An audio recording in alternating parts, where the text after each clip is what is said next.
Mungkin tanpa pakai tampilan dulu ya. Ini mohon maaf, tapi mungkin kan ada foto ini ya. Fotokopian. Nah ini jadi di sini disiplin ilmu tuh apa sih gitu? Sebenarnya agak menarik juga ini kenapa katanya disiplin ya. Kan kita tahu mungkin arti kata disiplin seperti apa, tapi ya memang disiplin ilmu ini adalah sebuah kerangka kerja untuk memahami pengetahuan dan cara mendapatkannya. Nah jadi mungkin kita mengenal ada disiplin ilmu sastra, ada disiplin ilmu sosial, bukan sosial ya, mungkin saya akan mengatakan sosiologi misalnya, ilmu yang pelajari manusia gitu ya. Bagaimana manusia berinteraksi dengan manusia lain. Kemudian ada juga misalnya disiplin ilmu psikologi yang mempelajari misalnya kondisi psikis mental manusia gitu ya, dan seterusnya. Nah jadi si kerangka kerja ini pada akhirnya menyediakan struktur logis mengenai konsep, dalil, paradigma umum, dan prinsip-prinsip yang mengaturnya.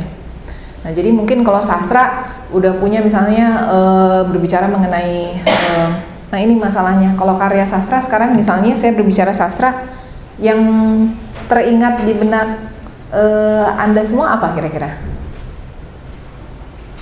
Sastra itu apa? Novel, apalagi? Puisi, apalagi ya? Ya drama, selain itu?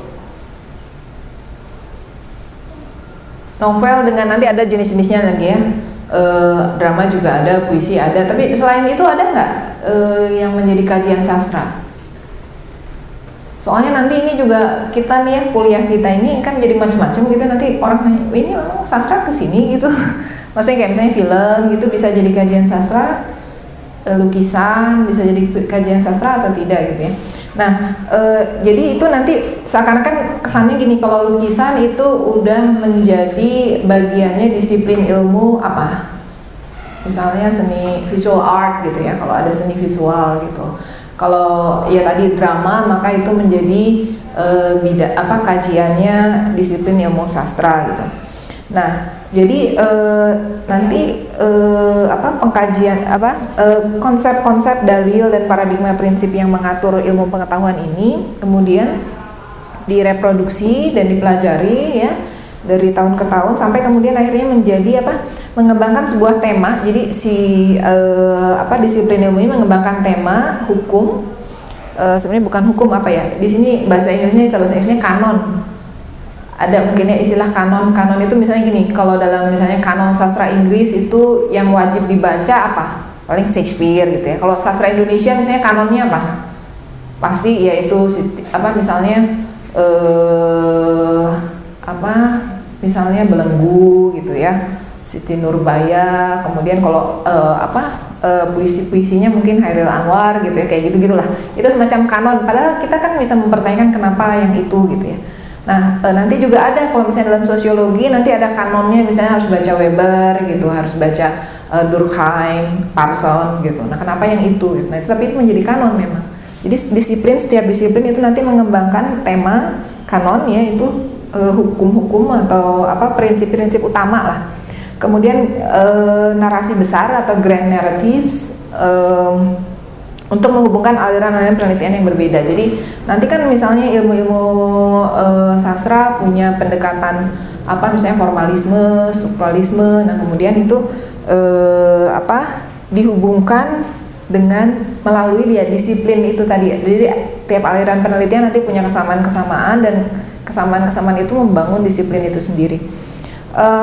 Kemudian disiplin ini juga menyiarkan kriteria kebenaran yang digunakan secara global untuk mendefinisikan perbedaan dalam cara pengetahuan diperoleh dan dinilai. Jadi disiplin ini menjadi tegak ketika dia berhasil membedakan dirinya dari disiplin yang lain, membedakan dirinya dari prinsip-prinsip yang lain. Ya, jadi dan bukan cuma prinsip-prinsip yang lain juga, dia membangun sebuah ini yang tadi yang disebut dengan truth kriteria kebenaran. Jadi nanti ada kebenaran dalam sastra, ada kebenaran dalam sosiologi nanti semua misalnya gini semua orang nanti akan misalnya pada saat muncul misalnya disiplin ilmu budaya, nanti setelah berkembang gitu ya, semua akan bilang bahwa ahli budaya akan bilang semua fenomena di dunia ini adalah budaya. Nanti juga sastra bilang gitu, akhirnya ini jadi emang agak susahnya gitu ya, nanti sastra semua juga sastra gitu, semua juga teks gitu, emang nggak ada yang di luar teks gitu. Ya nanti linguistik juga gitu kan ya, abad ke-21 katanya kan abadnya linguist, semuanya jadi dilihat sebagai model-model bahasa teks gitu. Model-model sosial juga ngambil model-model teks dan seterusnya gitu. Nah jadi menyiarkan kriteria kebenaran ya, dan digunakan, disebarkan sehingga akhirnya menjadi mapan. Kenapa saya mengambil waktu lama untuk menjelaskan ini, karena ini mungkin terutama misalnya karena saya dari universitas ya, dan universitas itu tempatnya orang membangun disiplin ya, makanya mungkin nanti kalau di universitas itu disiplin munculnya misalnya pertama kali lewat yang namanya jurusan ya, atau mungkin pertama ada fakultas dulu terus nanti ada jurusan gitu. Nah ini jadi sastra itu seperti apa gitu nanti, dan kalau sastra interdisipliner berarti kan interdisipliner di sini artinya ya ini tadi saya kembali ya, jadi kenapa saya mengambil waktu banyak untuk menjelaskan ini semua, karena universitas itu memang tempat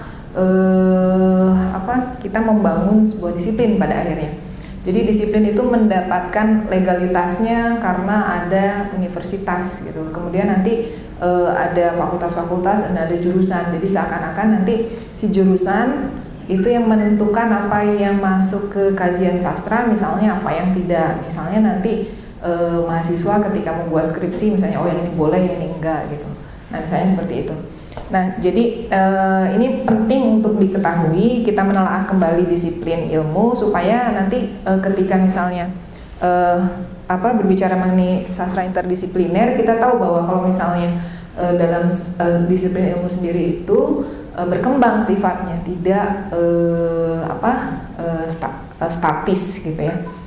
Oke, kemudian kalau kita menelaah itu tadi disiplin ya, tapi kalau interdisipliner itu berarti apa? Itu kan berarti ada awalan internya.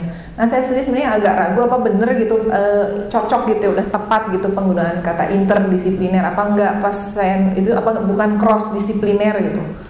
Misalnya interdisipliner sama cross disciplinary gitu ya, kan itu berbeda juga ya. Nah mana yang lebih tepat sebenarnya, tapi saya pikir ya udahlah, mungkin kalau inter udah ada yang pakai, jadi nanti saya akan menjelaskan sejarahnya ya, udah pernah ada yang pakai gitu. Kalau cross disipliner ya mungkin ada juga sih, tapi saya nggak mencari lebih lanjut ya. Nah jadi kalau interdisipliner itu kan inter artinya antar ya, jadi yang jelas interdisipliner itu ya.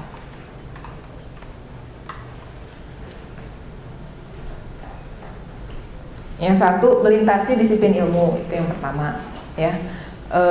Melintasi. Nah kalau melintasi berarti udah disiplin ilmu kan tadi fungsinya membangun batas ya, dia membangun batas. Nah ini melintasi batas-batas itu, tapi dia dan yang jelas kajian ini jadi tidak termasuk pada satu disiplin ilmu saja, mungkin bisa pada 2, bisa pada 3, bisa pada banyak ya gitu.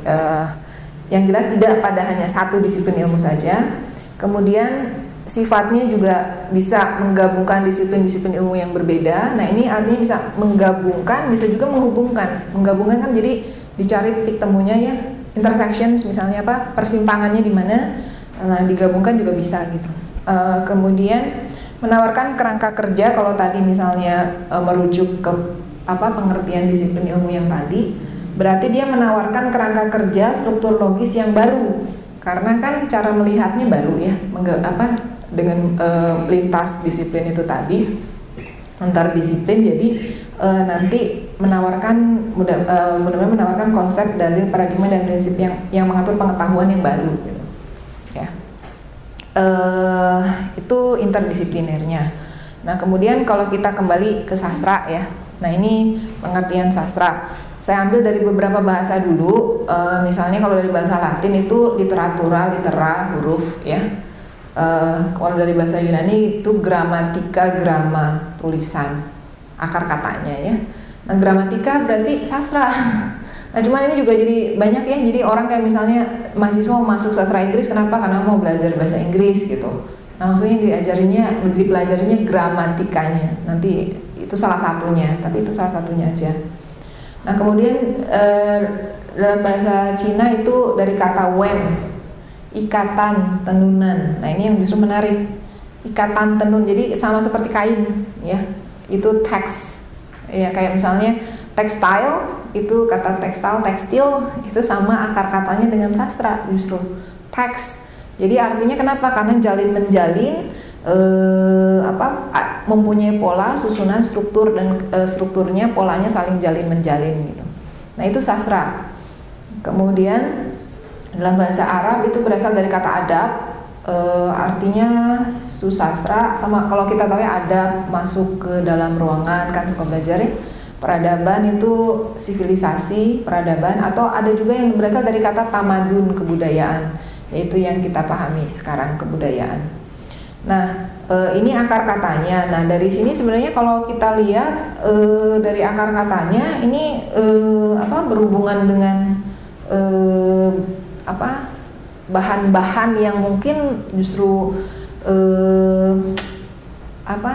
range-nya luas ya, bisa nggak cuma jadi selain berhubungan dengan huruf.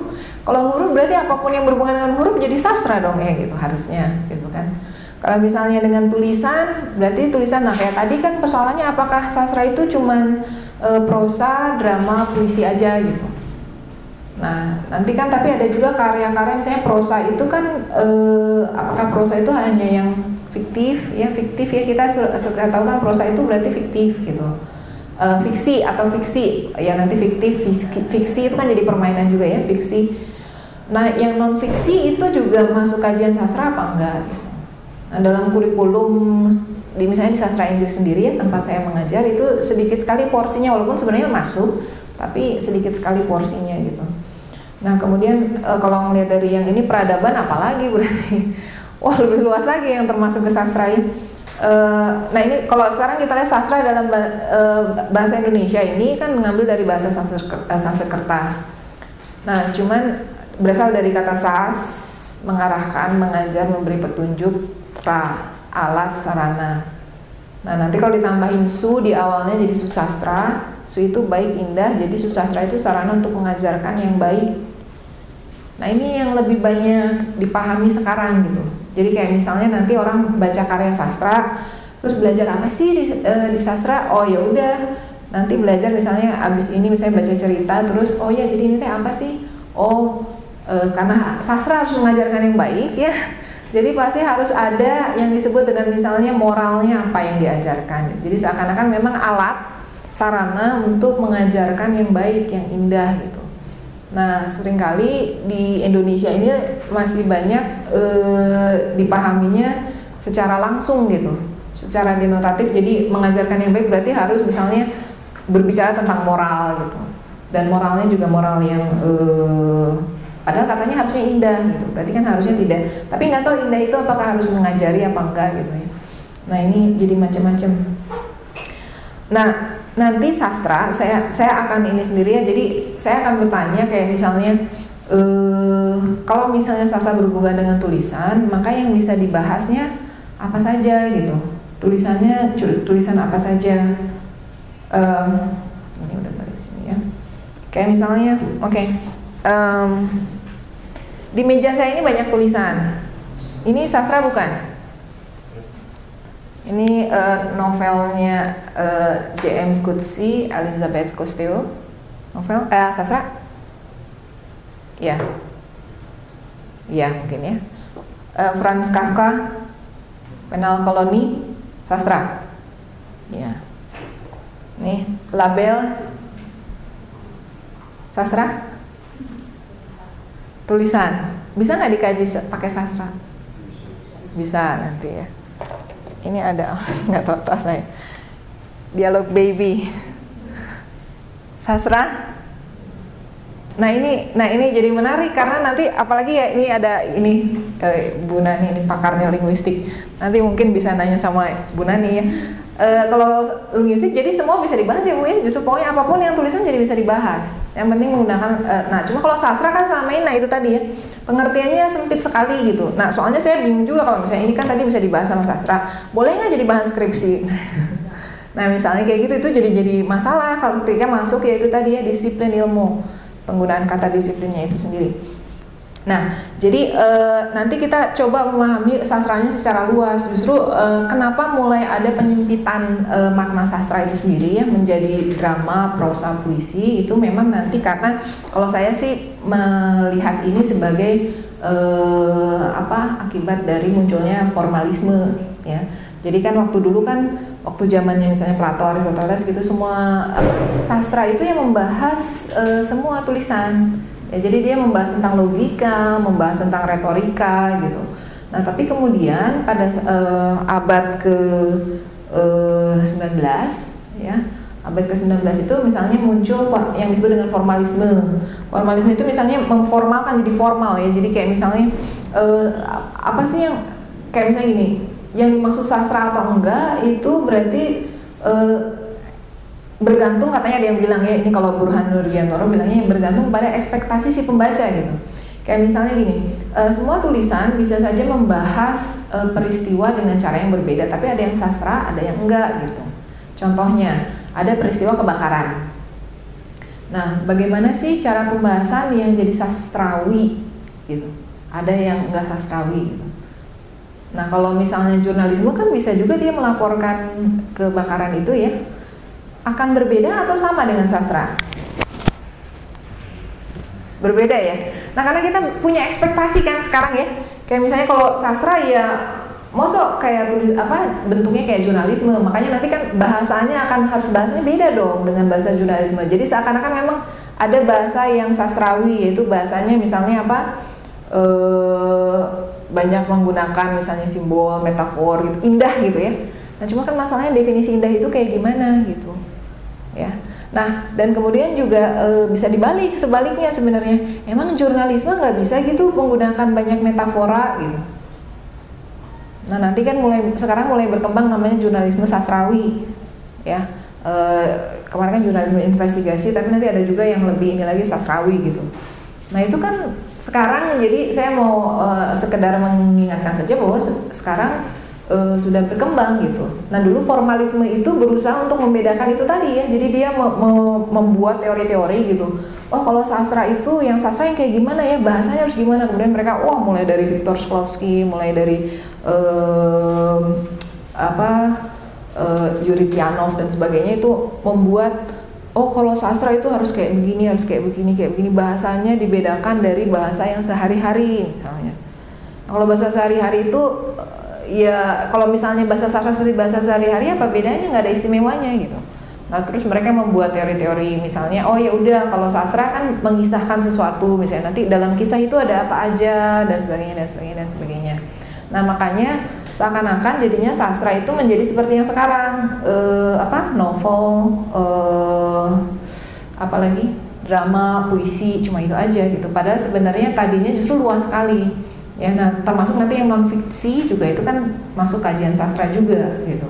Nah ini saya jadi sebenarnya kajian sastra interdisipliner ini juga untuk mengembalikan kembali definisi sastra yang kian menyempit gitu, menjadi lebih luas lagi gitu, bisa mencakup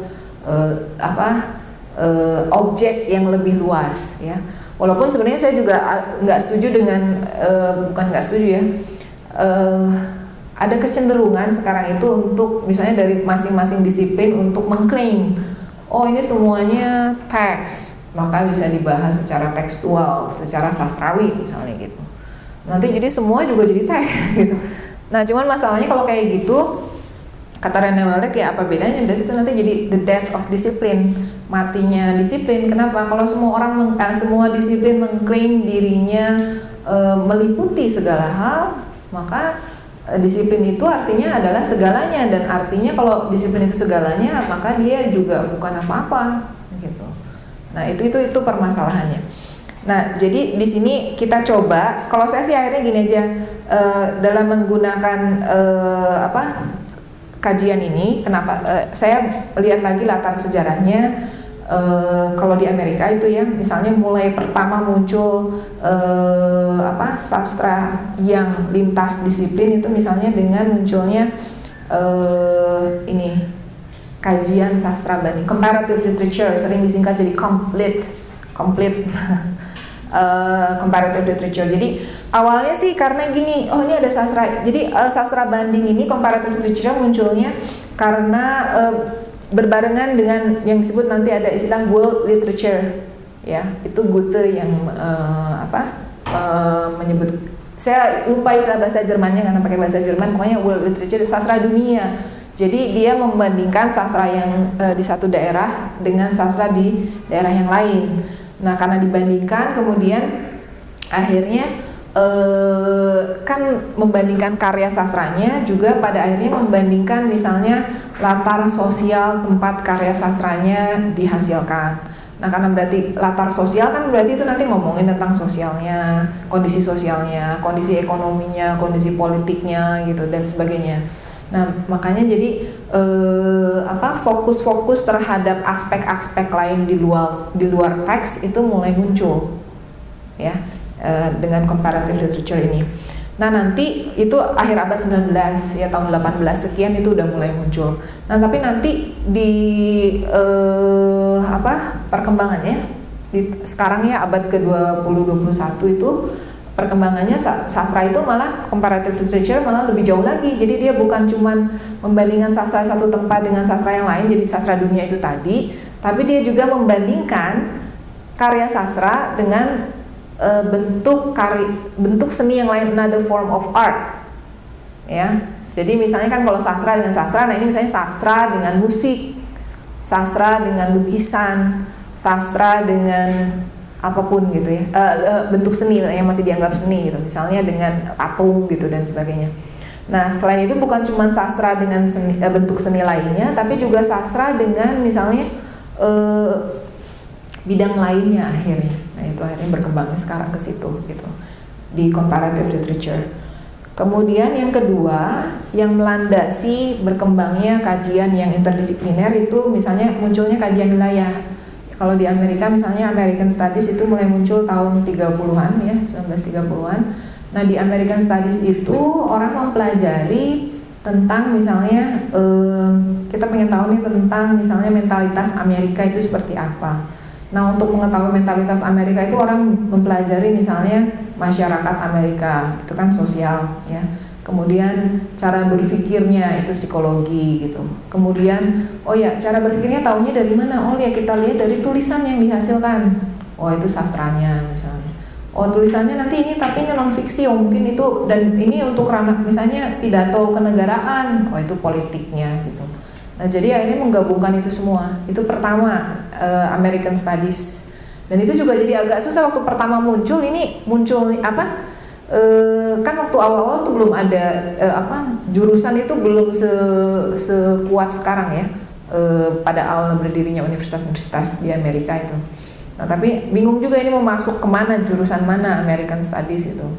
Nah akhirnya jadi kadang-kadang kayak misalnya sekarang ini biasanya kalau ada kajian-kajian kayak saya ini paling munculnya lewat center of gitu ya, di pusat kajian apa, kayak di UGM tuh ada juga ininya bukunya. Jadi ini yang mempelopori kajian interdisipliner. Kemudian yang ketiga itu berpalingnya kritik sastra, mungkin karena udah mulai jenuh ya orang-orang kan waktu akhir abad 19 itu dengan Saussure ya mulai berkembangnya ilmu linguistik.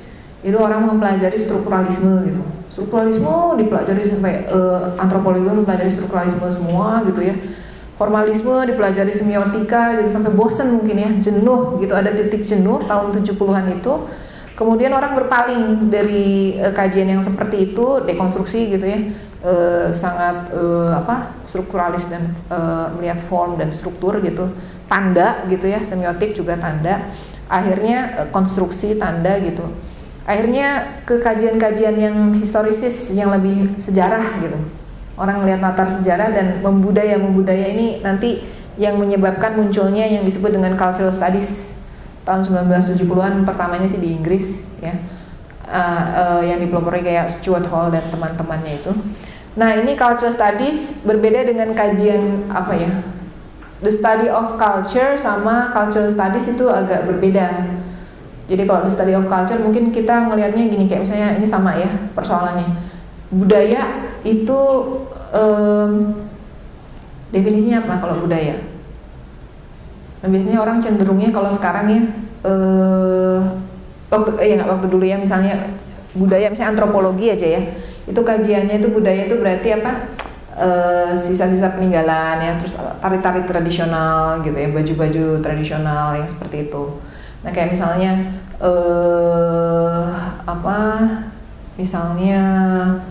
misalnya ini kan sebenarnya kotak ini kan bisa jadi budaya juga, kajian budaya gitu ya, atau nah itu kan tidak akan dibahas. Jadi yang konsep budayanya masih diperluas kalau sama culture studies itu, jadi stretch out gitu, jadi stretching out, tapi hampir meliputi apapun sampai kita bingung. Saya Stuart Hall membagi mendefinisikan budaya sehingga meliputi pola tingkah laku gitu ya. Kalau gitu berarti semuanya gitu. Tapi memang kayak gitu, jadinya memang semuanya bisa dibahas ya dan dianggap sebagai budaya gitu. Nah, kemudian untuk metodenya, jadi si Stuart Hall ini menggunakan teori-teori dari disiplin ilmu yang lain. Ya, dia menggunakan teori-teori dari linguistik, dia menggunakan teori-teori dari politik, kemudian teori-teori dari tata negara, dia pakai semua gitu ya untuk misalnya membahas satu fenomena, misalnya minum kopi.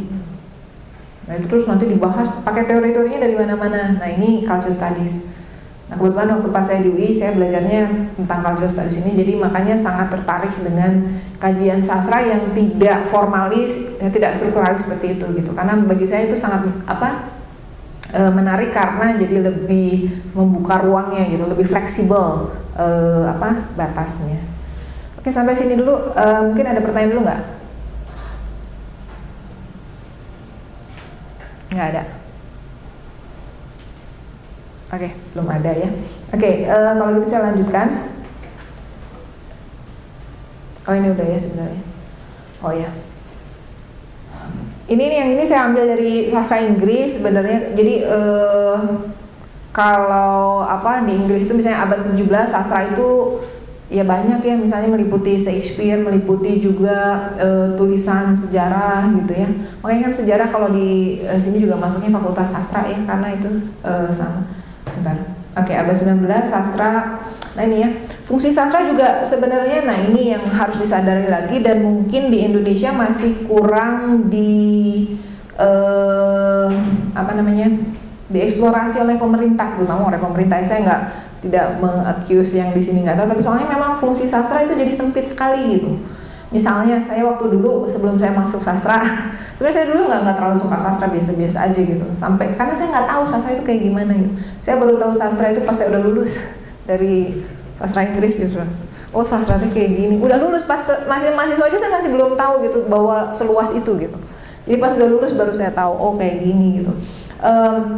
Itu jadi sastra itu luas sekali ya. Bahkan kayak misalnya kalau di Inggris nih abad 19 itu ada yang bilang, Matthew Arnold, dia bilang gini, abad 19 itu kan setelah perang dunia gitu ya, 18 sekian gitu ya, perang dunia, belum sih, sebelum perang dunia, tapi kan itu banyak perang-perang masa kolonialisme kayak gitu-gitu ya.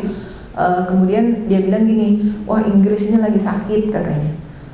Nah, yang bisa menyembuhkan itu bukan Bible. Karena kan ya orang udah nggak percaya lagi sama agama gitu, karena kan ya kalau kita tahu lihat sejarahnya kan waktu itu banyak orang kecewa sama agama gitu ya, karena kan katanya agama menjanjikan pencerahan gitu ya, tapi kok justru yang terjadi malah perang, polusi, korupsi gitu ya dan sebagainya gitu. Jadi orang udah nggak percaya lagi sama agama. Kata Matthew Arnold, inilah saatnya sastra menjadi obat. Jadi untuk mengobati terutama orang-orang kelas bawah Inggris saat itu, jangan dikasih Bible, kasih aja Jane Austen gitu. Ya, suruh baca Jane Austen, suruh baca Charles Dickens gitu. Charles Dickens ngomongin tentang orang-orang kelas bawah kan. Nah, jadi orang seneng, pas orang kelas bawah baca itu kan seneng gitu karena dia merasa terrepresentasi gitu di situ ya. Nah akhirnya jadi dan bukan cuma terrepresentasi di situ gitu ya, dia merasa bahwa oh ada juga penulis yang tahu gitu susahnya hidup gitu ya seperti yang saya alami gitu. Nah tapi dia juga merasa jadi bagian yang elit karena dia bisa baca buku, karena dulu kan buku itu privilege-nya kaum eksklusif ya, kaum kelas atas gitu. Nah seperti itu. Jadi ini juga meredam resistensi proletar dipakai. Itu salah satu fungsi sastra, dan itu bisa dilakukan lewat sastra. Kemudian mau juga ya, pemerintahannya mau, itu dia bisa propagandanya sukses karena apa? Lewat mana? Lewat sastra.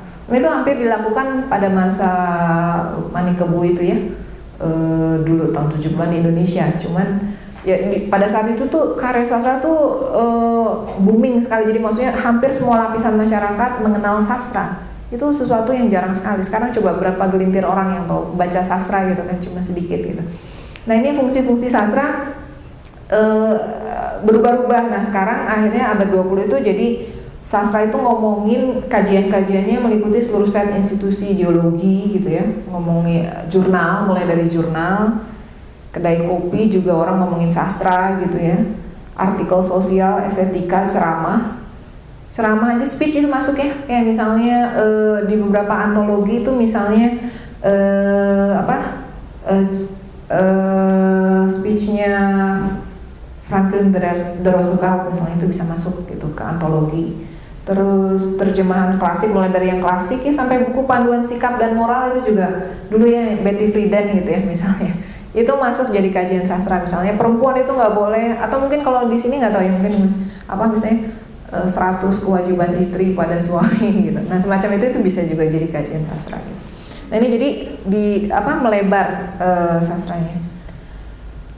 Oke, nah di mana sih kalau kita mau ngebahas ini gini aja kan, jadi saking banyaknya itu kan jadi membingungkan juga memang kalau kayak gitu. Nah saya mencoba membatasi juga karena terlalu nggak ada batas juga mengerikan gitu, jadi gelisah juga nggak ada batas gitu ya. Nah ini jadi saya bikin ya udah gini aja, persinggungannya di mana sih dengan disiplin lain. Nah ini saya bikin bagan dari M. Abrams ya, di bukunya The Mirror and the Lamp, kaca dan lampu gitu ya. Nah itu dia membagi sastra itu kan pertama ada teksnya itu sendiri ya, kemudian teksnya berbicara mengenai kehidupan, universe ya, realitas. Nah kemudian ya namanya teks pasti ada pembuat teksnya ya, ada pembacanya gitu. Nah katanya kalau kajian sastra itu yang so far yang selama ini tuh ada yang misalnya berfokus di sininya, di teksnya aja, nggak ada yang di luar teks. Penulis nggak ada, penulis sudah mati, misalnya Ron Bars. Awal-awal dia di sini, tapi akhir-akhir dia ya agak keluar juga sih dari sini. Ya. Nah, misalnya teksnya, jadi kalau kita mau ngebahas karya sastra ya udah belajar aja ini ya udah cukup gitu. Kita lihat di dalamnya ada apa, itu juga udah banyak ternyata, tanpa harus merujuk pada apapun yang di luar teksnya. Ya kecuali bahwa misalnya merujuknya paling tentang struktur teks juga gitu ya. Nah yang kayak gitu objektif. Nah kalau kayak gitu misalnya apa? Nah ini misalnya yang dari beberapa misalnya di silabus ya, mungkin udah lihat dari publikasinya itu ya. Nanti ada misalnya muncul misalnya gini, kan saya kemarin dalam kajian ini bahas hukum, kemudian ekonomi gitu ya, psikologi dan lain-lainnya. Itu misalnya munculnya bisa di mana? Oh bisa tentang ininya, teksnya kan berbicara tentang misalnya tentang bidang lain dong ya gitu. Nah misalnya ada yang muncul lewat tema seperti yang hari ini akan kita bahas ya, Kafka itu satu lembar, nanti kita coba baca sebentar, cuma satu lembar gitu ya. Nah itu kita akhirnya jadi bersinggungan dengan wilayah hukum karena temanya mengenai hukum gitu. Ya, jadi ada yang dia berbicara tentang tema-tema di luar sastra itu sendiri. Kalau misalnya tadi ada disiplin ya, di luar disiplin ilmu sastra. Nah itu. Kemudian nanti ada juga kajian yang ini misalnya kita melihat kalau misalnya ke sini ya, kita ngelihatnya biografisnya misalnya, kita ngelihat ke hubungannya misalnya dengan si penulisnya. Nah pada saat kita membahas karyanya, teksnya, itu kita mempelajari ini siapa sih yang nulis gitu. Nah terus apa hubungannya? Jadi kita melihat bahwa karya sastra itu merupakan bentuk apresiasi dari gagasan dan personality kepribadian dari si penulisnya. Nah, sehingga untuk memahami objek sastra itu kita harus memahami kepribadian personality si tokoh gitu ya. Nah, si tokoh itu kan juga seorang manusia. Nah, dia punya latar-latar sosial, ekonomi, politik. Nah itu akhirnya jadi nyambung juga ke situ gitu. Ya misalnya sejarahnya kayak gimana juga itu jadi nyambung gitu ke situ. Ya itu kalau ekspresif. Nah kemudian yang ini the reader juga nanti kita lihat juga. Misalnya kita sebagai pembaca nih ya, saya sebagai pembaca, nah bisa aja misalnya pas saya baca karya sastra, kemudian saya baca satu teks lagi di mana gitu ya, ternyata saya melihat loh kok ada kesesuaian ya gitu. Nah akhirnya ya bisa nyambung juga, interdisiplin jadinya jadi seperti itu. Ya. Kemudian juga misalnya dari mimesis. Nah mimesis ini jadi apa? Mimesis itu pendekatan mimesis disebutnya kalau ini pragmatik. Jadi pragmatik ini fungsi ya. Jadi nanti mungkin Bu Nani nih karena ini pragmatik. Jadi nanti dipakai oleh si readernya dalam bentuk apa sih gitu. Nah, misalnya nanti kalau reader respon misalnya ada film gitu. Nah, dimaknainya seperti apa tandanya oleh si pembaca. Nah, itu jadi pragmatis gitu. Dan itu kan beda-beda ya. Padahal misalnya gini, satu penulis menggunakan ketika dia menulis dia maksudnya ke A gitu ya. Tapi kan oleh pembacanya boleh digunakan untuk fungsi-fungsi yang lain, bisa untuk B, bisa untuk C gitu. Ya, seperti itu. Kemudian nanti ada yang mimesis itu jadi katanya gini, karya sastra itu meniru, mengimitasi realitas ya, karena dia kan berbicara tentang kehidupan ya. Tapi ada yang penting nggak setuju kan, misalnya tekstual kan pasti dia nggak setuju yang ini gitu, nggak ada hubungannya sastra sama sastra mah ya fiktif aja gitu, fiksi aja gitu, makanya nggak berhak kayak misalnya orang-orang menghakimi siapa Salman Rushdie karena menulis ayat-ayat setan misalnya, karena nggak ada hubungannya gitu. Tapi nanti ada juga yang bilang ya nggak mungkin nggak ada hubungannya, emang bisa orang nulis sesuatu tanpa terlepas sama sekali dari pengalaman hidupnya, misalnya pengalaman yang lain-lain gitu ya, atau berbicara tentang sesuatu yang nggak pernah ada gitu, bisa nggak? Nah ketika misalnya bisa aja itu misalnya tentang alien ya, tapi kan tetap aliennya ngomongnya pakai bahasa Inggris misalnya ya kan, artinya kan dibaca aliennya juga diimajinasikan berdasarkan sesuatu yang udah pernah ada juga gitu. Makanya jadi ada juga yang nonsens aja, kamu mah cuman berlindung aja di balik teori ini bahwa nggak ada hubungannya gitu. Nggak mungkin, itu tuh nggak ada nggak mungkin nggak ada hubungannya gitu. Nah terus nanti jadi melihat hubungannya yang ini ya. Nah kalau jadi contohnya nanti jadi ini menarik karena artinya misalnya gini contohnya.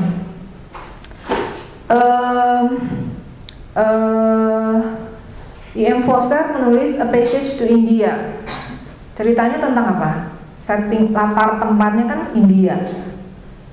Indianya memang belum tentu India kan? India fiktif ya. Ya yang diciptakan Indianya yang diciptakan E.M. Forster kan.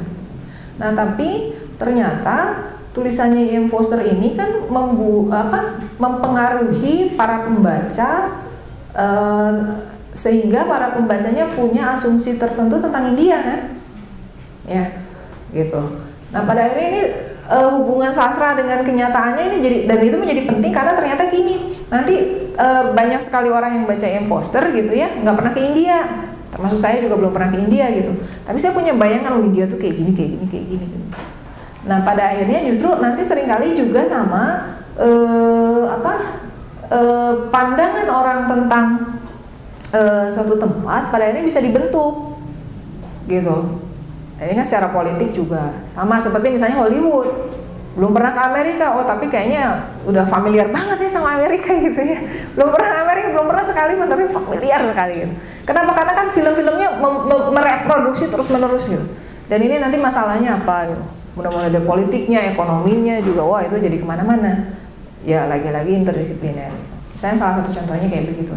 Nah, jadi nanti bisa dari kita melihatnya dari kita mau fokus ke sininya, misalnya dari temanya kita lihat, nah nanti kita lihat dihubungkan dengan bidang lain yang juga ngomongin tema yang sama gitu. Seperti yang akan kita lakukan hari ini. Nah, nanti yang minggu-minggu depannya mungkin nanti akan bisa dari sini atau dari sini atau dari sini, ya.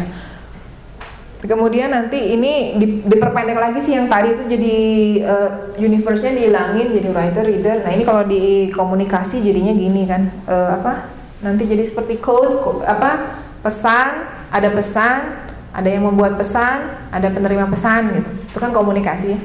Sebenarnya hampir sama juga dari yang Abrams tadi itu, kok cuman dihilangin aja ininya yang atasnya gitu, dimasukin ke sini yang atasnya. Ya. Yang ini juga nanti jadi Marxist formalistic structuralist, yang ini jadi romantic humanist, yang ini jadi reader oriented.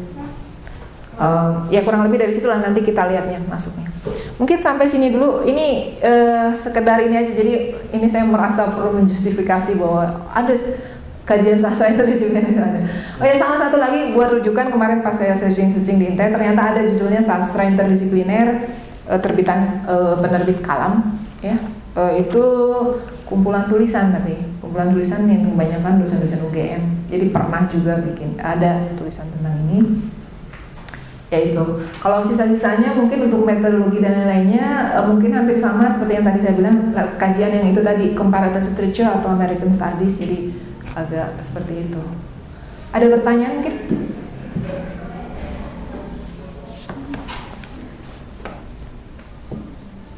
Ya. Oh, ya depan dulu istilah kan. Ketika misalnya membahas tentang karya sastra, kita selalu cenderung kepada teks atau di author-nya gitu. Kalau misalnya point of view atau film atau apapun itu. Tapi ketika ada mahasiswa yang merujuk, saya pengen dong membahas tentang reader response gitu, itu kadang-kadang dosennya selalu it's very minoritic gitu. Jadi nggak selalu itu. Apakah karena pragmatik itu memang sangat sulit dipahami sehingga memang cenderung ketika kita membahas pakai standard fish itu susah gitu bikin standarnya seperti apa gitu. Apakah memang karena pragmatik yang sangat sulit dibuat standarnya atau karena ada alasan lain? Kalau menurut saya sih ya, itu mungkin karena lebih banyak gini, dosennya nggak menguasai reader response-nya kalau menurut saya ya.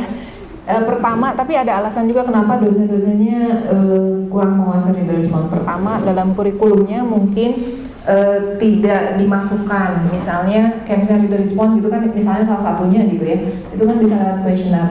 Kalau kuesioner itu kan berarti ada lewat statistiknya. Nah, misalnya ilmu statistiknya nggak pernah dikasihin, misalnya dimasukkan dalam kurikulum kan. Jadi pada akhirnya ya itu lagi-lagi itu tadi, disiplin itu dibangun oleh universitas. Universitas itu kan juga adalah ya universitas itu kan abstrak ya. Universitas itu ada gedung-gedung nggak bisa ngapa-ngapain. Tapi ada juga orang-orang. Nah, orang-orang itu yang akhirnya membangun mana yang ya boleh kayak itu tadi. Saya juga termasuk dalam departemen saya gitu ya, jurusan saya yang menentukan berarti ketika ada ya itu mahasiswa saya nggak terlalu menguasai, jadi jangan yang itu, kamu ini aja, pasti diarahin ke yang saya kuasain kan, jadinya ke situ gitu. Lebih ke situ sih. Tapi kalau misalnya saya yakin kalau misalnya dosennya pernah melakukan penelitian reader response misalnya, itu pasti akan menerima gitu. Nah, cuman memang jadi sejauh mana bahan-bahan tentang reader response gitu ya, itu bisa diakses sebenarnya ke situ. Dan ke niatnya juga gitu untuk mengaksesnya sejauh apa. Mungkin itu ya. Ada lagi? Ya, silakan.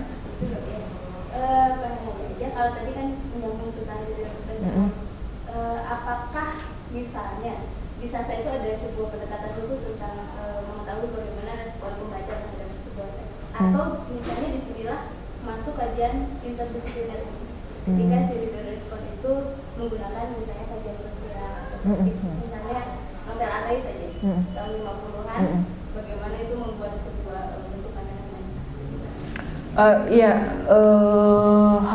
sebenarnya sih harusnya ya kurikulumnya, karena saya nggak tahu ya, ini kan Abrams yang bikin ini. Kalau kita setuju sama Abrams bisa merujuk pada ini, tapi kan nggak harus setuju juga gitu ya. Nah, tapi kalau menurut saya sih memang harusnya masuk gitu. Artinya kan ini reader response itu sangat misalnya apa ya, di cukup banyak lah. Nggak, sebenarnya kalau di Eropa banyaknya ini ekspresif ini di Eropa.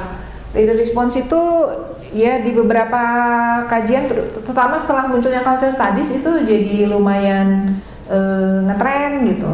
Nah artinya kalau menurut saya sih harusnya sih masuk kurikulum ya. Kalau saya misalnya biasanya pakai ini. Tapi memang saya sendiri punya keterbatasan, nah itu tadi ya. Jadi kurikulum kan kadang-kadang pertemuan 1,5 jam ya selama 1 semester, paling berapa pertemuan kan, 12 kali pertemuan. Kadang-kadang nggak cukup gitu buat ngebahas semuanya. Kadang-kadang, nah itu tadi. Jadi kegiatan-kegiatan menyeleksi, memasukkan dan tidak masukkan itu pada akhirnya yang membangun itu tadi gitu. Nah sebenarnya kalau harusnya sih dimasukkan, menurut saya sih harusnya punya porsi yang sama gitu harusnya sih ya. Gitu. Dan kalau ada kajian interdisipliner ya mungkin ya kalau ada mata kuliah, apalagi kalau dijadikan satu mata kuliah khusus ya mungkin bisa gitu. Nah itu masalahnya juga. Tapi sekarang udah mulai nggak tahu ya, saya mulai ya kayak misalnya dengan mulai berubahnya fakultas sastra namanya udah mulai jadi ngetren gitu, diganti jadi fakultas ilmu budaya gitu. Ya saya berharap nih jadi kan supaya lebih luas katanya sih. Tapi ada juga yang ganti tapi cuman bungkusnya ini bungkusnya aja, dalamnya nggak ganti gitu. Itu jadi lebih fleksibel, terus dosen-dosen jadi lebih bisa misalnya bikin satu mata kuliah yang lebih spesifik gitu. Nah itu sangat mungkin, soalnya kalau kayak misalnya di Amerika itu mulai, dan Amerika diikutin sama yang lain, padahal belum tentu bagus juga sih gitu ya. Tapi Jerman kayak gitu kan mulai ngikutin Amerika semuanya kayak gitu-gitu. Itu mulai fleksibel. Karena itu ternyata marketnya banyak gitu, jadi kalau dijual laku, makanya jadi mulai membuka diri ke situ. Kalau saya ingin menanyakan juga bagian kematian dari disiplin tadi, tertarik karena memang ya kenyataannya banyak juga disiplin ilmu yang kemudian nggak mampu untuk memahami realitas yang pada saat ini. Bahkan bukan cuma sastra, juga banyak juga disiplin ilmu lain yang kemudian ya saling singgung satu dengan yang lain. Dan ini juga nanti saya ingin mengkaitkan dengan bagian yang punya Abraham, di mana teks kemudian bisa dikatakan ada peniruan atau mimesis dari realitas. Kemudian yang ingin saya tanya itu muncul satu pikiran bahwa kemudian yang meniru ini suatu karya sastra meniru realitas, atau kemudian realitas ini meniru karya sastra, karena banyak kemudian konstruksi yang dibangun oleh sebuah karya sastra mampu menciptakan sebuah realitas yang kemudian gitu. Jadi datang dari suatu karya sastra ya, kayak Laskar Pelangi yang kemudian membentuk Litong. Jadi pada akhirnya kematian disiplin tadi bagi saya itu tadi ketidakmampuan dari sebuah disiplin ilmu untuk menghadapi realitas yang ketika dihubungkan dengan Abraham kondisinya ruwet gitu. Ini realitasnya yang mana yang niru, yang mana yang kemudian yang asli. Iya. Nah ini memang menariknya ya, makanya mimesis ini menarik, mulai dari Plato ngomongin mimesis, tapi zaman sekarang juga Derrida masih ngomongin mimesis gitu. Nah memang kalau yang konsepnya dulu kan Plato emang kayak gitu ya, jadi sekarang kan kalau misalnya ada ini, misalnya ada tukang kayu bikin meja, atau bukan, tukang pelukis gitu ya, melukis meja, maka dia melukis realitas meja gitu ya. Dan mejanya ini si tukang kayunya melukis ideal gagasan tentang meja yang ini universal. Jadi seakan-akan pokoknya gini, karya sastra itu ngikutin realitas gitu, mengimitasi realitas, sama seperti lukisan itu mengimitasi realitasnya gitu. Nah tapi kalau konsep modern justru kan udah dibalik ya, justru sebaliknya. Kayak misalnya Oscar Wilde itu dia yang bilang ya enggak, justru kehidupan yang meniru sastra seperti tadi ya, itu kan. Itu bukan hal yang baru juga, itu Oscar Wilde juga akhir abad 19 awal abad 20-an ya. Itu udah menawarkan itu gitu. Bahwa buktinya itu dulu nggak ada kapal terbang. Di karya sastra udah ada, jadi ada gitu. Dulu nggak ada banyak hal ya, misalnya dulu kan cuma imajinasi aja, misalnya space travel gitu. Cuma imajinasi, sekarang bisa gitu. Nah kayak gitu-gitu itu memang dipertanyakan banyak gitu. Nah tapi khusus untuk itu ya, tadi poin saya yang sebenarnya tadi saya menggunakan the death of discipline itu saya merujuk pada tulisannya Spivak, Beatrice Spivak yang dia bilang udah mati. Dia di Comparative Literature Columbia, Universitas Columbia. Terus dia ngelihatnya gini, karena hegemoni Barat ya, dominasi Barat gitu, terutama ilmu pengetahuan Barat. Nah, dan termasuk saya sendiri ya, ini saya belajar sastra Inggris semuanya kan Barat ya. Ininya, jadi kata si Spivak, gimana mungkin sekarang kita mempelajari sesuatu ketika semuanya dari kacamata itu gitu. Artinya gini, sekarang kalaupun kita mau menggunakan kacamata yang lain, tetap kita nggak akan diakui kalau kita nggak bisa, misalnya tidak akan internasional, tidak akan mendunia kalau nggak pakai bahasa Inggris. Dan bahasa Inggrisnya, kalau bahasa Inggrisnya yang standar gitu, yang TOEFL-nya masih, misalnya pakai TOEFL lagi kan nanti standarnya gitu ya. Nah kayak gitu-gitu. Jadi dia merasa ini kok kayaknya dead end gitu. Kalau kita masih mengikuti yang ini aja. Karena ya suka atau tidak suka nih ya, semua kurikulum kita, jurusan yang saya nggak tahu di sini ya, misalnya jurusan-jurusan yang Anda pilih gitu ya, bidang ilmu, disiplin yang Anda pilih itu juga bangunan dari Western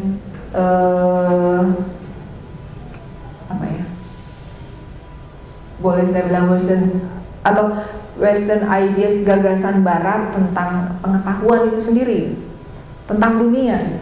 Jadi cara kita memahami dunia pada akhirnya itu terstrukturkan berdasarkan cara Barat mengkategorisasi benda-benda atau peristiwa-peristiwa gitu. Antropologi muncul kenapa? Gitu kan. Itu pas kolonialisme misalnya kan. Atau yang lain-lain. Sastra Inggris, saya juga sangat ya tahu. Maksudnya saya sendiri juga bukan objek dari itu sih sebenarnya. Itu dengan agak susah keluar soalnya. Jadi gini, pas saya misalnya mempelajari itu, jadi contohnya misalnya gini atau gini lah. Ketika saya nggak bisa bahasa Inggris merasa lebih bodoh gitu kan dibanding yang lain, atau misalnya saya nggak bisa misalnya teori logika modern lah ya, sederhana gitu ya, misalnya premis A gitu, misalnya saya punya logika yang lain gitu, itu kan kesannya, tapi ketika dalam lingkungan akademis misalnya atau bukan akademis lah, sehari-hari aja ya kita punya logika yang berbeda dari logika kebanyakan, kita jadi orang gilanya, jadi majnunnya gitu. Itu yang susahnya itu karena disiplin itu tadi itu masuknya bukan cuma lewat itu, tapi lewat sistemnya macam-macam gitu. Sampai kitanya sendiri juga merasa kayak gitu. Itu yang jadi istilahnya gini, ketika kita punya logika yang istilahnya mungkin beda aja gitu, tapi pada akhirnya jadi definisinya, orang mendefinisikan kitanya jadi bodoh gitu. Misalnya atau pas kita nggak, saya dorong ini ya, saya ngomong apa ada yang nggak ngerti gitu. Mungkin karena logikanya beda gitu. Nah kita mau pegang yang mana gitu ya, jadi kayak gitu ya, silakan. Jadi kita lalu kalau yang tadi, apakah kemudian sastra kayak Spivak kan juga bilang dia nanya Sarpatren bisa bicara nggak sih? Iya. Sastra bisa jadi akomodasi untuk itu atau tidak?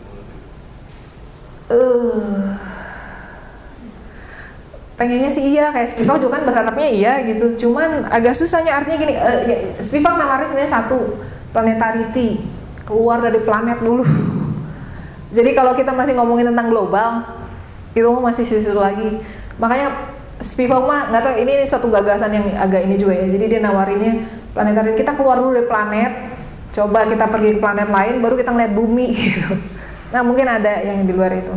Ya itu ya, maksudnya dalam Can the Subaltern Speak itu juga dari situ juga ada persoalan, karena sastra ya saya juga pengennya sih iya ya. Memang ya ketika kita stretching out itu tadi ya, misalnya ya ini saya menawarkan interdisipliner berharapnya bisa kayak gitu, tapi memang agak susahnya itu tadi kan udah lama ya prosesnya. Walaupun nggak selama itu juga sih, baru berapa abad sih, maksudnya Western Civilization baru berapa ratus tahun paling gitu. Berharapnya sih pengennya sih iya, tapi saya nggak tahu juga selama masalah gini. Nah ini nanti menjadi penting ya, bahasa itu ketika pertama jadi bahasa itu kan mengajarkan aturan. Jadi misalnya gini, kenapa bayi harus memanggil ibunya ibu atau mama gitu, atau mami, daddy gitu, atau ayah atau bapak, itu kan udah aturan. Kenapa nggak dibalik sih gitu? Sosok yang ini dipanggilnya bapak, yang perempuan, yang ini dipanggilnya ibu. Itu kan udah aturan ya. Nah jadi pada saat kita belajar bahasa ya mau nggak mau, artinya gini, kalau kita menolak bahasa sama sekali, Ya bisa sih, cuman itu aja resiko sosialnya tuh terlalu berat gitu. Jadi agak susah gitu kalau menurut saya.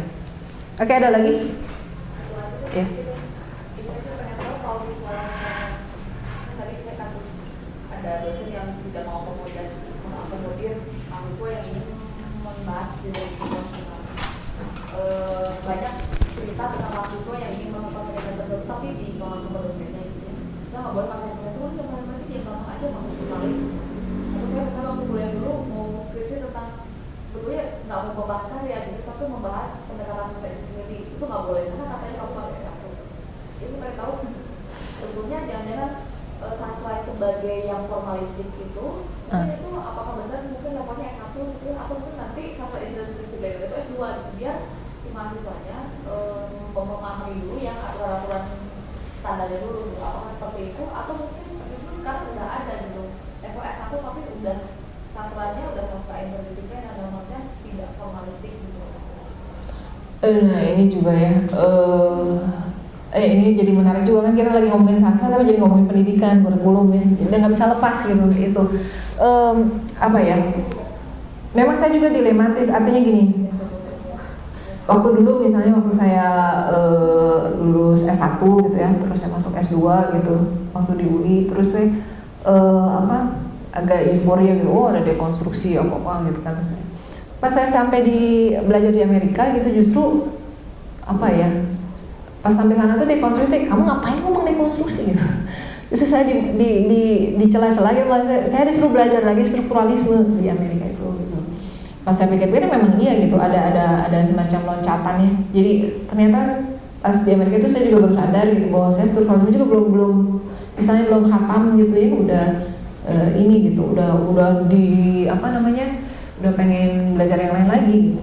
Tapi ini menjadi fenomena yang sering ditemukan karena itu tadi pesatnya berkembangnya teknologi informasinya enggak seimbang dengan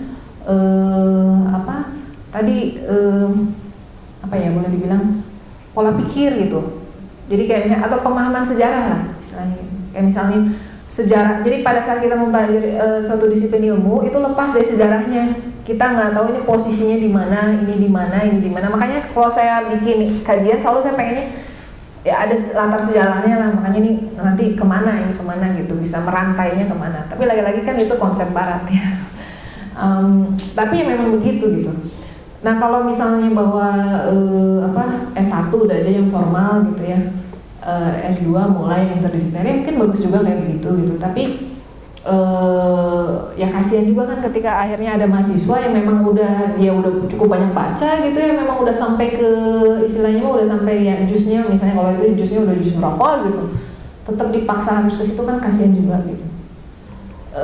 Nggak tahu ya, sebagai apalagi kan ini sastra kan ilmu humaniora gitu, humanistik, kemanusiaan gitu. Jadi kalau menurut saya sih memang agak susah. Di satu sisi tuh aturan harus ada, kalau nggak kacau. Ini nanti kita mau ngomongin ya tentang hukum ya.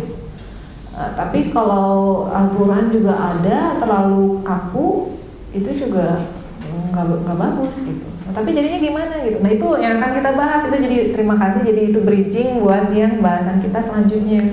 Sebenarnya aturan itu kayak gimana sih, perlu apa enggak? Ya, mungkin.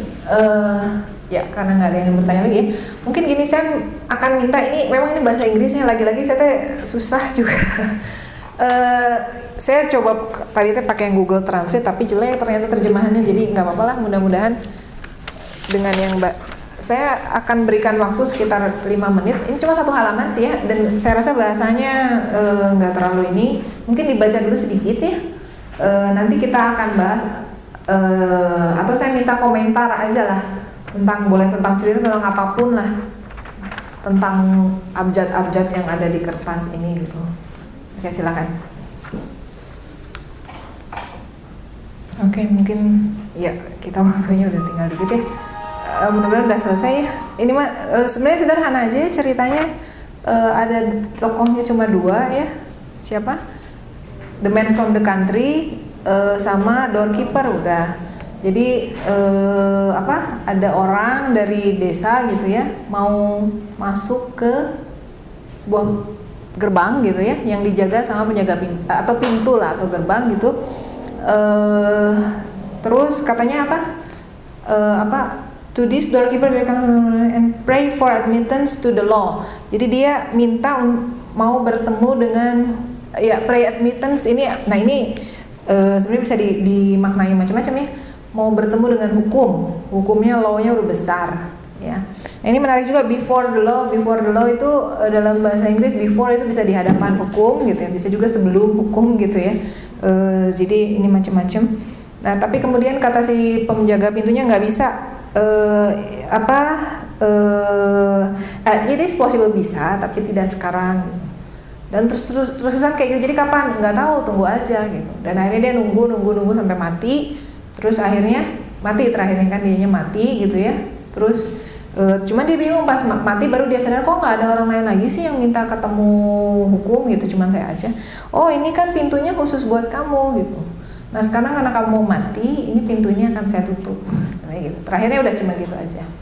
Ya, ini versi pendeknya ya. Ini Franz Kafka. Ini ada sebenarnya nanti satu lagi mungkin besok kalau mau fotokopi silakan ya. J.M. Coetzee dia nulis ini semua yang di sini tuh dia nulisnya memang berdasarkan karya sastra lain si Coetzee-nya ya. Dan dia ini di bagian ada satu bab yang judulnya At the Gate, di gerbang gitu ya, di gate.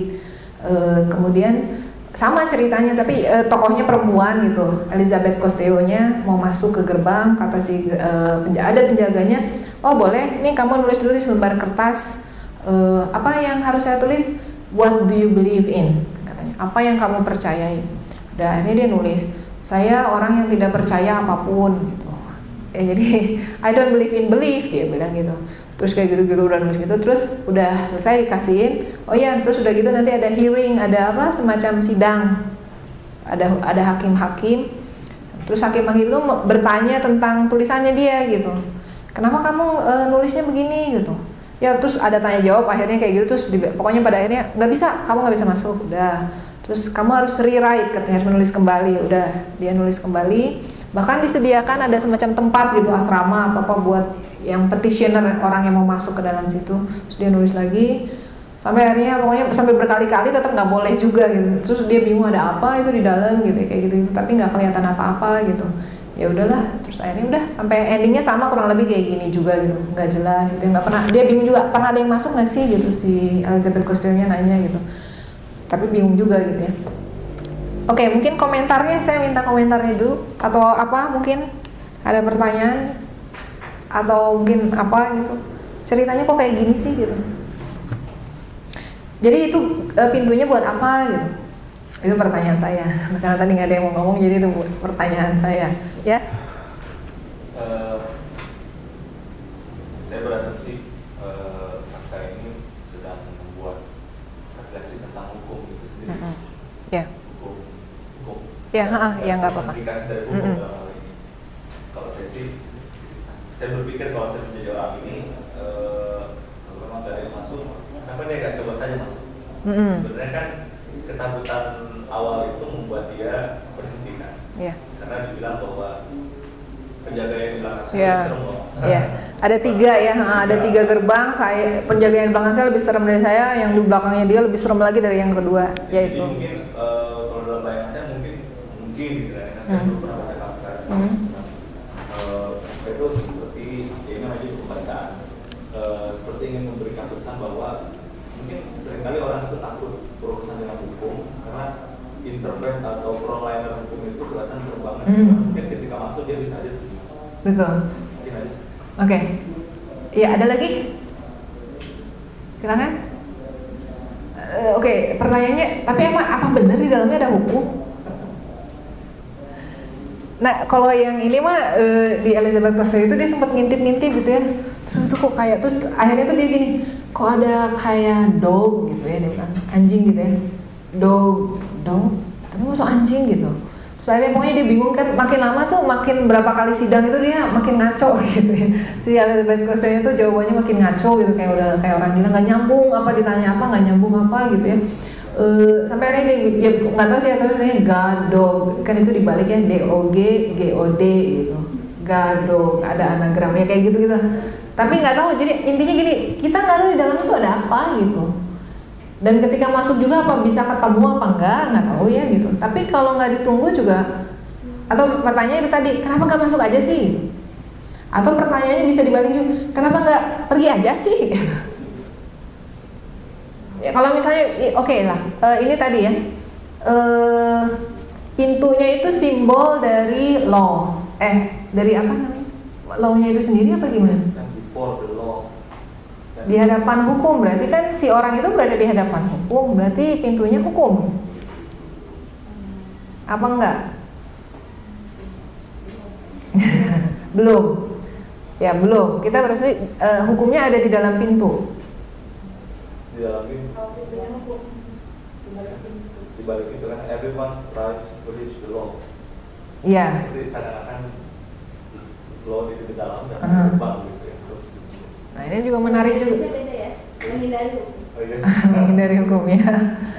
Nah cuman gini, bisa nggak? Is it possible that we avoid the law? Maksudnya mungkin nggak kita menghindari hukum? Coba, bisa nggak? Ada nggak tempat atau nggak tempat lah, waktu atau tempat atau apa latar apapun yang kita bebas dari hukum? Maksudnya pada sebenarnya yang before the law itu kan man from the country gitu, dari desa. Tadi yang let's say itu perempuan. Apakah sebetulnya orang yang kadang-kadang berhak untuk sebetulnya orang yang innocent gitu, mungkin jadi Yang lembut. gitu yang nggak punya kuasa, kan perempuan gitu. Ya, tapi di cerita itu si Elizabeth Costello-nya jelas-jelas intelektual, karena dia ngejawabnya justru sangat banyak rujukan-rujukan ke penulis-penulis mana gitu. Intelektual banget justru yang di itu ya Costello gitu. Nah ini juga mungkin ya nanti menjadi penting. Tapi katakanlah misalnya gini, bukan man from the country gitu, katakanlah dari yang lain, kira-kira akan beda apa akan sama ya? Soalnya ada orang-orang yang anti hukum, maksudnya dia tidak bisa disentuh oleh hukum gitu. Maksudnya orang-orang yang punya power gitu, itu dia bisa menghindar dari hukum gitu, ketika dia berbuat kesalahan. Oke. Nah ini yang menariknya tuh ini. Jadi ini persoalan Oke, sebentar. Ini saya akan menggambar sedikit persoalan batas pintu ya. Pintu itu kan Oke. Fungsi pintu itu apa ya?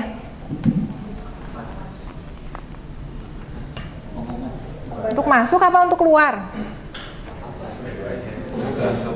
Dua-duanya ya. Oke. Ya, kita bikin aja beginilah ya. Tuh ya. Ini jelek, agak enyok sedikit, ya udahlah nggak apa-apa. Fungsinya untuk masuk apa untuk keluar? Nah itu kan jadi pertanyaannya. Atau kayak misalnya gini, ada gerbang nih, katakanlah gerbangnya dijaga gitu ya, pakai jaga pakai apalah misalnya kawat besi gitu ya. Itu dijaga kayak pagar ya, kan orang punya pagar ya.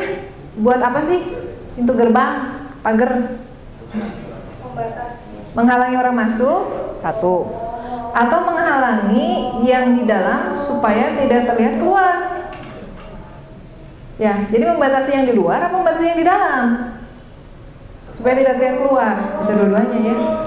Nah, bisa tiga apa? Menghalangi sebagian orang dan membolehkan sebagian yang lain. Ya, menghalangi sebagian orang dan membolehkan yang lain ya. Iya, oke. Nah, tapi jadi pertanyaan juga kalau dalam cerita ini, yang boleh masuk siapa? Katanya itu gerbangnya buat saya, khusus ya, kan dia bilang kan, itu khusus buat kamu nih gerbang ini. Tapi kok khusus buat saya, tapi saya nggak boleh masuk ya gitu. Kayak hukum dibuat buat siapa ya? Buat semua ya. Iya. Yeah. Ada perbandingan, mungkin saya belum baca fakta secara keseluruhan. Tapi di The Stranger-nya Kamus. Oh kamu ya. Kamu ya. Bahasa Sunda soalnya. sistem. Tadi diceritakan seperti bagaimana sistem hukum itu ada dinding, kemudian pintu, apakah orang itu berada di luar atau di dalam.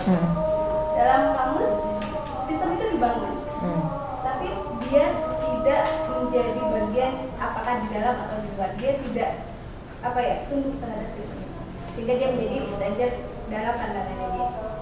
Oke. Ini sebuah pandangan mungkin yang berbeda dari lawannya yang kemudian diutamakan. Iya, memang kalau kamu emang dia agak eksistensialis tapi yang agak kayak Sisyphus ya, agak nihilis dikit ya, maksudnya ya udahlah gitu, hidup itu ya emang kayak gitu, ya udahlah gitu, terima aja. Kayak misalnya, enggak, ini tapi memang benar juga ya, kalau kita ini memang stres juga sih, kalau nanti kita ikut kamu ya, enggak, jadi pertanyaan itu yang nanti jadi persoalan paradoks hukum ya. Sekarang gini, ini ada satu rujukan lagi, sebenarnya saya satu teks ngomongin tentang filsafat hukum sih ya, sedikit Giorgio Agamben. Dari bukunya Homo Sacer, itu bab satunya judulnya Paradox of Sovereignty, paradoks kedaulatan mungkin ya. Sovereignty itu kedaulatan, artinya gini, sovereignty itu kedaulatan, itu siapa sih yang punya daulat atau power ya, itu yang kayak gimana? Nah, ya yang tentu saja gini, kayak misalnya, oke, kita atau gini lah, kembali kita mundur lagi deh, kita perlu hukum nggak ya? Perlu. Kenapa? Supaya apa? Teratur. Soalnya kalau nggak teratur gimana? Keteraturan itu menjamin apa? Menjamin kehidupan itu sendiri kan? Artinya gini, kebayang kalau misalnya gini, chaos ya, kacau gitu ya. Dan hal yang paling ekstrim dari chaos itu apa sih? Orang boleh ngebunuh orang yang lain kan, hilangnya nyawa kan. Jadi yang paling penting dalam kehidupan itu apa? Kehidupan itu sendiri kan, ya. Makanya kehidupan itu perlu dijamin, ya. Nah, yang bisa menjamin kehidupan itu apa? Hukum. Ya, kalau enggak kan saya bisa membunuh siapa, biarin aja gitu. Ya, orang menjadi kacau. Makanya hukum itu awalnya kan untuk menjamin kehidupan. Ya. Nah, cuma terus ada persoalan dulu kalau hukum ada Tuhan ya. Ini kan asumsinya, maksudnya kalau ada Tuhan, hukumnya kan hukum Tuhan. Ya. Tuhannya patuh terhadap hukumnya enggak kan, Tuhan bikin hukum buat siapa? Buat manusia. Tuhannya sendiri outside or inside the law? Di luar hukum. Jelas udah nggak ada masalah, tapi nanti ada masalah sih.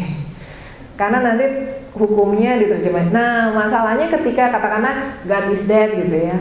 Karena orang udah banyak yang nggak percaya Tuhan, maksudnya ya Tuhan juga satu ya nggak percaya Tuhan dalam arti ateisme seperti yang kita kenal sekarang. Ada juga yang gini, tapi kan Tuhan itu gimana kita bisa paham Tuhan, emang beda aja gitu dunianya ya. Tuhan dipahaminya lewat apa gitu kan, lewat enggak, Tuhan berbicara pada manusia lewat apa? Ayat, bahasa. Nah, tapi kan bahasa bisa macam-macam ya gitu. Nah, kayak hukum Tuhan itu kan harus ya, siapa yang menerapkan hukum Tuhan? Manusia. Nah, sekarang gini, ketika manusia yang bikin hukum, ya, nah manusia yang bikin hukumnya itu inside or outside the law? Harusnya inside dong ya. Nah, cuman masalahnya pada saat dia bikin hukum nggak mungkin dia inside dong. Dianya yang bikin hukum aja dia udah berarti outside the law. Dia sebagai pembuat hukum itu membuat dia ada di luar hukum, kan? Ada di sini dong. Pada saat dia bikin kan dia di sini, karena dia berbeda dari yang lain. Gitu. Dia yang membuat hukumnya. Tapi harusnya begitu hukumnya udah jadi kan dia masuk di dalamnya kan, gitu. Nah itu jadi paradoks juga. Kenapa? Mungkin nggak hukum ya seperti itu tadi ya. Ketika misalnya nah itu tadi sovereign itu katanya sih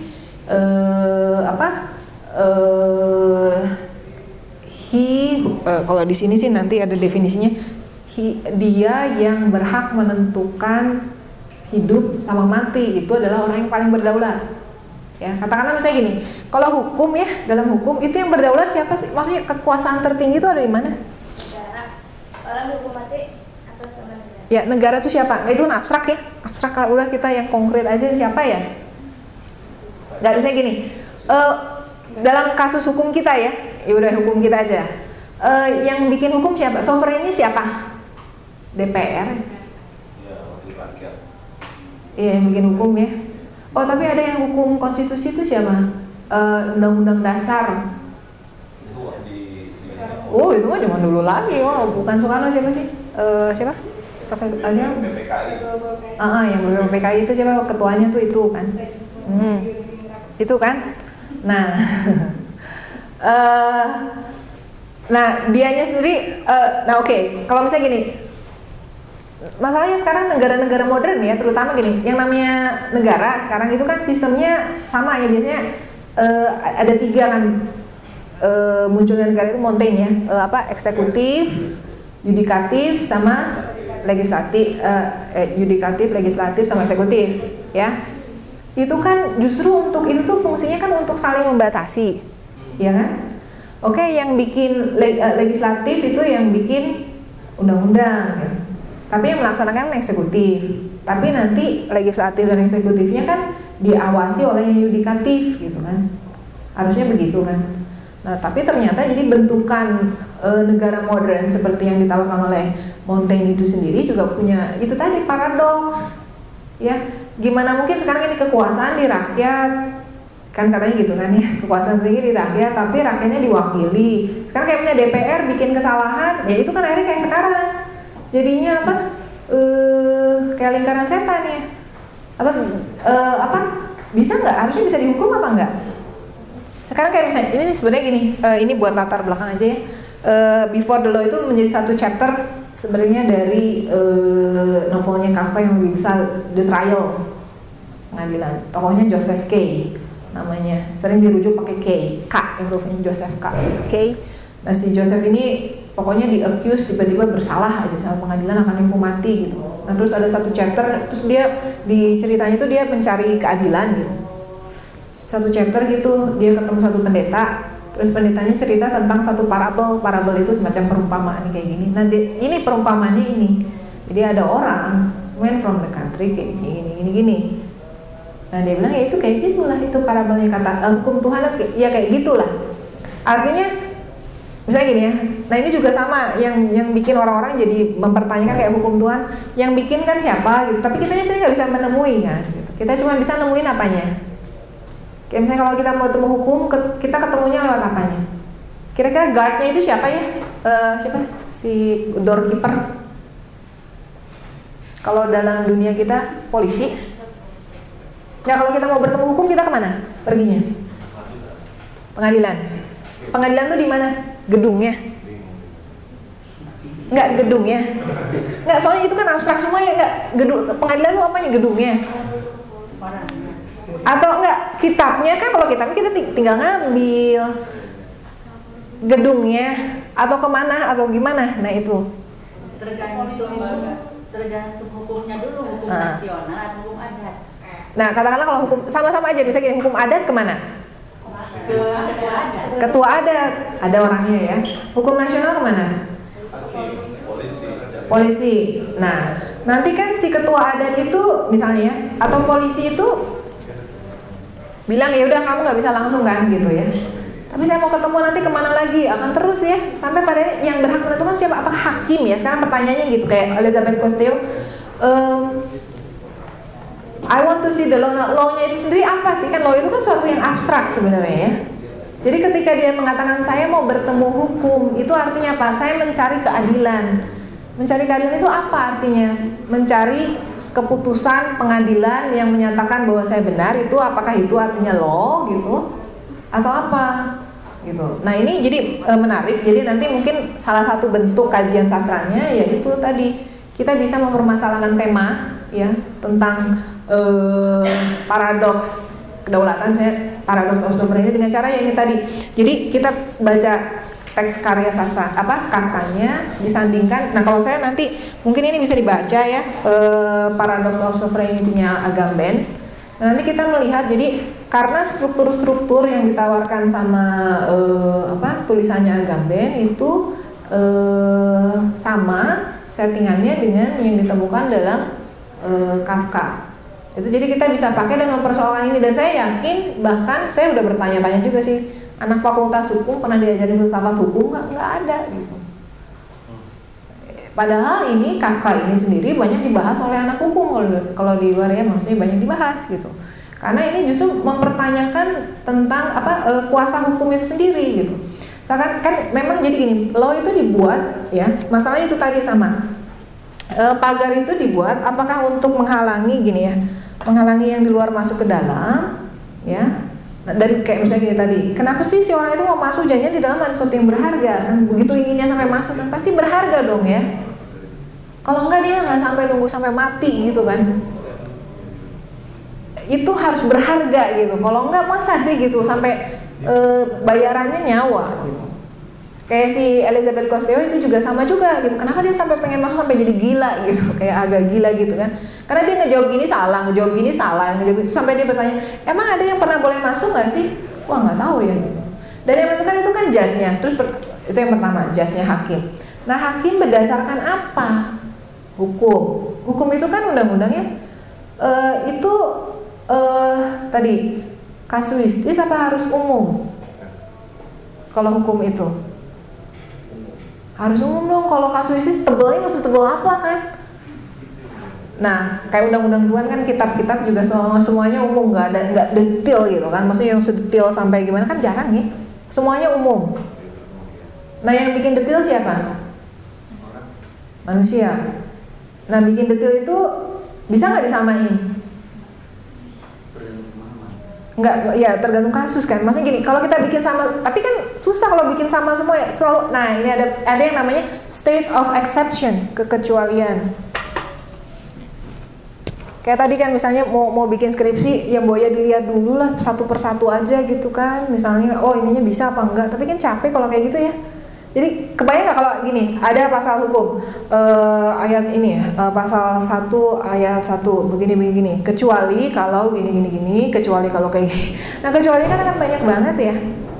Nah itu jadi yang disebut sovereign adalah kalau kata Agamben itu he who determine the state of exception. Dia yang bisa bikin kecuali. Kamu mati kecuali ini. Kamu hidup kecuali ini.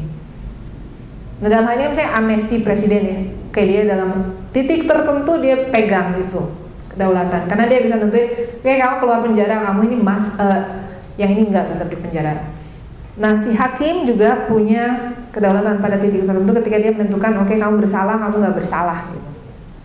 Ya. Tapi tetap si hakim itu berdasarkan apa kan? Kayak misalnya doorkeeper tadinya benarnya membiarkan sebagian masuk, sebagian lainnya enggak. Itu berdasarkan apa? Nah, berdasarkan bukti-bukti apa? Berdasarkan humanitas gitu atau berdasarkan apa gitu? Nah, ini kadang-kadang juga jadi persoalan ketika kasus kan nggak pernah sama, dia selalu punya partikularitas gitu. Tapi kalau dibikin partikular semua susah, harus ada yang general gitu. Hukum nggak akan mungkin mewadahi kalau semuanya partikular gitu. Nah ini menjadi paradoks ini. Jadi juga pertama apa iya yang di dalamnya itu kan ya kita pengennya sih percaya bahwa kita butuh hukum dan hukum itu harus dijunjung tinggi kan. Kayak Indonesia sebobrok apapun hukumnya, kita tetap merasa bahwa dan kita tetap kesel aja terus gitu kan nih. Walaupun tetap nggak ada yang dilakukan apa-apa gitu, dan padahal nggak ada reformasi hukum karena susah juga gitu ya. Tapi kita selalu percaya bahwa hukum itu di atas segalanya. Makanya ini nanti kayak misalnya orang kalau tetap mau masuk gitu. Bahkan ketika misalnya dimasuk dia di dalamnya ternyata nggak ada apa-apa, kayak anagramnya itu gado gitu ya. Jangan-jangan cuma anjing aja gitu. Kita nggak tahu gitu ya di dalamnya, tapi tetap orang pengen masuk. Nah, yang kedua juga tapi persoalannya itu juga. Pagar itu dibikin ya bukan cuma yang membatasi yang di luar untuk masuk, tapi yang mungkin yang di dalamnya juga supaya nggak bisa diutak-utik gitu. Akhirnya dibikin pagar gitu. Nah masalahnya nanti kalau pakai Althusser mungkin jadi agak lebih ini juga ya. Kayak misalnya negara itu kan kayak tadi ya negara gitu. Negara itu kan abstrak, tapi dia punya aparat-aparat. Nah aparatnya itu konkret. Si anu, si polisi anu, si hakim anu, si siapa gitu kan, itu konkret gitu. Nah paling jadi masuknya ke situ, tapi ya itu tadi juga kan seringkali juga dibikin lapisan-lapisan yang pada akhirnya kan padahal sebenarnya gini, yang mau dilindungi itu kan kehidupan siapa? Semua orang. Hak siapa? Hak semua orang. Tapi kenapa ada, misalnya saya merasa dizolimi gitu ya, terus saya mau mengakses hukum, ternyata lapisannya banyak sekali kok, jadi susah gitu, sampai pada akhirnya justru waktunya habis dipakai untuk mengakses hukumnya itu sendiri gitu. Contohnya misalnya kayak kemarin misalnya udah agak berapa lama Kik Andy kan pernah mewawancarai juga gitu, ada orang yang berupaya sampai bertahun-tahun gitu untuk keadilan, to see the law kan, yang kasus penembakan Trisakti itu anaknya ya.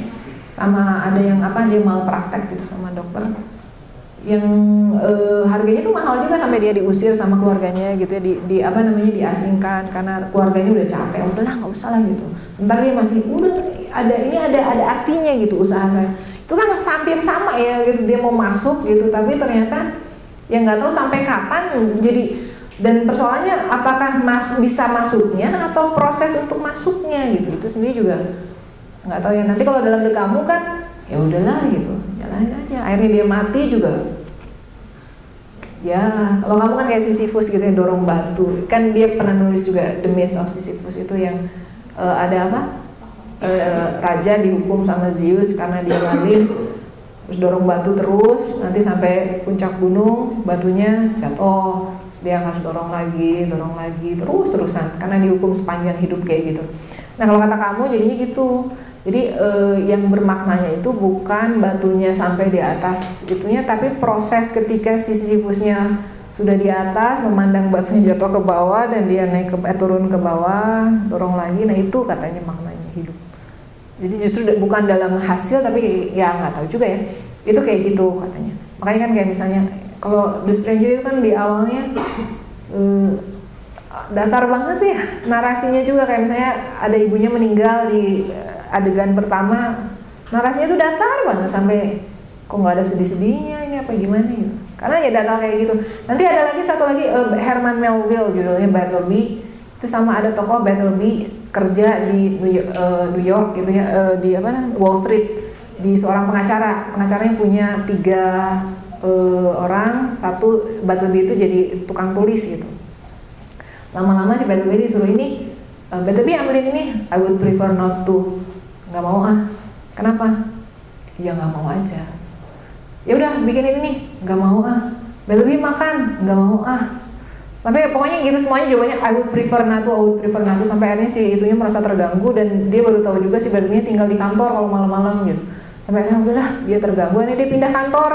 Bartleby tetap tinggal di situ sampai tempat itunya mau digusur, tetap tinggal di situ. Akhirnya dia masuk penjara, di penjara nggak mau makan, nggak mau apa-apa, selalu gitu. Di penjara cuma ngelihat ke atas gitu. Terus kenapa Bartleby kamu gini-gini? I would prefer not to. Mati aja. Terus terakhirnya sih itunya, Bartleby, humanity. Kalimat terakhirnya kayak gitu. Itu sama juga, artinya sejauh mana sih humanity gitu. Ketika orang udah nggak punya keinginan, nah itu tadi ya sebenarnya juga susah juga. Tapi kalau dia punya keinginan, itunya mati. Harganya kematian gitu. Tapi kalau dia nggak di pintu itu gimana gitu. Sebenarnya pintunya itu hanya buat dia. Nah ini juga jadi persoalan gitu. Nah ya sama seperti misalnya hukum, memaknai hukum yang katanya sih dari Tuhan gitu, katanya sama juga gitu. Ada sovereignnya pada akhirnya yang menentukan state of execution ya, si kodinya, jurinya. Oke, mungkin sampai situ dulu. Ada pertanyaan lagi nggak mungkin buat penutupnya?